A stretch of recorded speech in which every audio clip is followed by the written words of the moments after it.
बिस्मिल्लाहिर्रहमानिर्रहीम। जी दोस्तों, मैं अभी फरवानिया के इलाके में हूँ और ये पंजाबी होटल है इसके बिल्कुल सामने।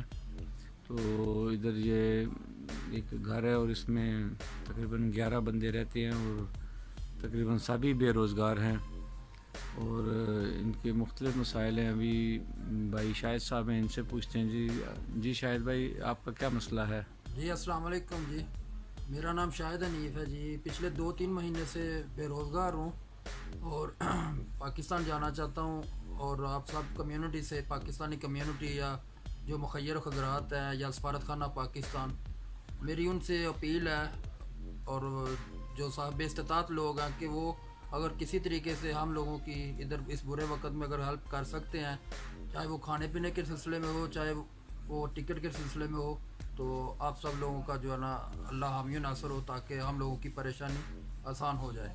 शुक्रिया जनाब। जी अस्सलाम वालेकुम सर, आपका क्या मसला है? जी, मेरा नाम खुरम शहजाद है। मैं तकरीबन 1 साल से पार्क बैठा हूँ इधर कोयत में। जॉब के सिलसिले में आया था। मैं ड्रॉसमैन हूँ।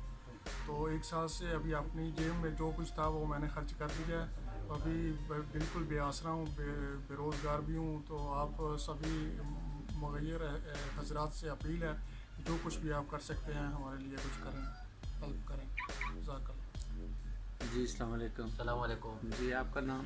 मेरा नाम इकराम ज़ादा है। मैं KPK से ताल्लुक़ रखता हूँ। इधर 3 महीने से इधर ये कोरोना वायरस की वजह से जो क्राइसिस चल रहा है, इसकी वजह से सब बेरोज़गार है।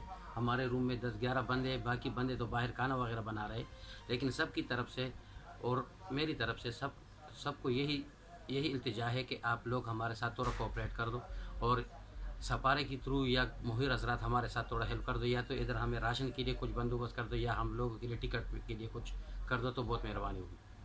जी अस्सलाम वालेकुम। वालेकुम सलाम। क्या हाल है? जी ठीक ठाक जी। बस सब यही है कि बैठो मैं जी कोई बात नहीं, सब एक ही मसला है, बस यही बेरोजगारी। हाँ, और खाने आप क्या काम करते हैं? मैं तो ड्राइवर हूँ। 2-3 महीने से तनख्वाह भी नहीं मिल रहा है। जी और घर में बैठा हूँ, कुछ भी नहीं है, बस खुबस के लिए तड़ा सड़ा। और क्या, खुबस के लिए भी रोटी नहीं है, पैसा नहीं है खुबस के लिए। ठीक। हाँ, तो हम सबको तरफ से बस यही इल्तिजा है कि क्या करो। अभी हमको कोई समझ नहीं आ रहा है कि क्या करो, किधर जाऊँ, किसके पास जाऊँ, किसको रो जाऊँ, बस यही बात। ठीक है। 3 महीने से न तनख्वाह है, न खाना पीना है, न पैसा है, कुछ भी नहीं। जी और शायद भाई अगर आप जी, मेरी ये है कि मेरे साथ एक बुज़ुर्ग है, तो वो अभी दूसरे कमरे में है, तो थोड़ा बीमार भी हैं, एलर्जी का प्रॉब्लम है उनको।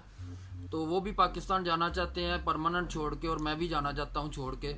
तो उनकी कितनी एज है? उनकी एज तकरीबन 60 साल है। जी तो वो इधर एज इलेक्ट्रिशियन काम करते थे, लेकिन वो जनवरी में वापस आए थे और आते ही बीमार हो गए थे। तो अभी उनके घर वालों ने ये जिम्मेदारी मेरे लगाई है कि उनको उधर अकेले नहीं छोड़ना, और वैसे भी उनका हकामा ख़त्म हो रहा है, तो वो पाकिस्तान परमानेंट जाना चाहते हैं। तो मैं भी कुवैत को छोड़ के जा रहा हूँ हालात की वजह से, क्योंकि मुझे आगे हालात स्टेबल नज़र नहीं आ रहे। क्योंकि पहले हम अल्हम्दुलिल्लाह अपना कमाते थे, मेहनत मजदूरी करके अपने बाल बच्चों को भेजते थे, लेकिन अभी 2-3 महीने से हालात काफ़ी ज़्यादा ख़राब हो गए हैं और कुछ विजिबल सूरत नज़र नहीं आ रही। तो काइंडली आप सबसे रिक्वेस्ट है कि उन बुज़ुर्गों के लिए भी और हमारे लिए भी अगर कोई टिकट का बंदोबस्त हो जाए तो हम अपने बाल बच्चों में वापस चले जाएँ और उधर जाके मेहनत मजदूरी शुरू कर दें। जज़ाकल्लाह।